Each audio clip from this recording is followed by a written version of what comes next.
What's humiliating? I don't understand. Because somebody goes, ladies and gentlemen, Howie Mandel, and then thousands of people that I don't know are going, this is, okay. But you lose me on the humiliation part, so that's where because if I don't deliver whatever their expectation is, and I can't be in your mind, and I don't know what you expect, I don't really know your sensibility, then it's embarrassing, right? Because I'm interested in this conversation, so I'm not being contrarian. I want to sort of give you. Go ahead.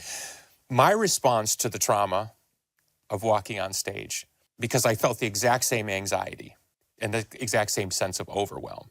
And on top of that, I had a musician father who judged that I would never be as good as he was. So I had this double thing going on of like dad over here and the audience over here.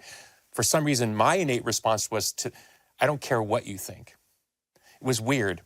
It was nothing I would have guessed that I would have arrived at, but I eventually in the first couple of years, I wound around to, I really don't care what you think. So, to that end, and that's why I talk about layers. What I do when I'm performing and on stage is what I think is funny. I'm really, really, really just entertaining myself. I really am.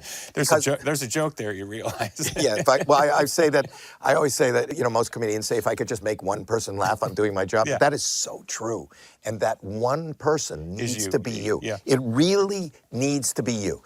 Who for you is the ultimate comedian in making themselves laugh? I used to cherish every waking moment I spent with Gilbert Gottfried. Right. And Gilbert was a guy who was incredibly underrated. And what I loved about him and what we shared together as friends was the fact that the response didn't, and still for me today, doesn't have to be, that's funny. The response has to be, it could be angering a group of people, making a lot of people feel awkward, just being able to paint those shades of humanity. My favorite moments beyond being on stage, even more than being on stage, Gilbert and I used to hang with him in New York, and we used to go to the Carnegie Deli. Okay. And do you remember the Carnegie Deli? You could sit. If you and me went to the Carnegie Deli, we couldn't get a table for two. We would just say two, and they'd sit us at a table with 38 tourists, right? Yeah. And everybody's sitting there, and their corned beef sandwich comes, and they take a picture of their corned beef sandwich, and it was kind of funny for us. We would go there, and you'd sit shoulder to shoulder with strangers, and I'd say to Gilbert, like, how you doing? And he'd begin. He'd go, I don't know if it's right in my sphincter. There's I don't know if it's a lesion or something, but all night long, it's like a fluid. It's like a fluid that just soaked the sheets, and people, and you can hear the tapping. They would drop their fork, and and it was just so funny. And I'd go, really? And he'd go, you know what? And I think it's an infection because when I tasted the fluid, I think it's pus.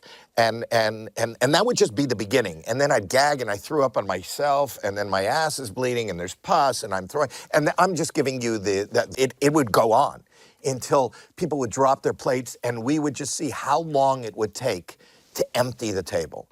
And to me, that had the same joy as being on stage by myself.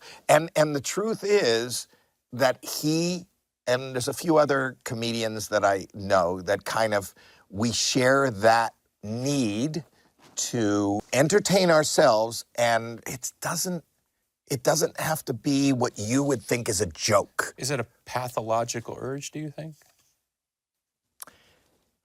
I think it's an urge to control the narrative. It's an urge to this group of us who don't feel they're in control. And the seed of that goes back to laughter is contagious. I've told this story before, but my parents I only want fresh stories, but go on.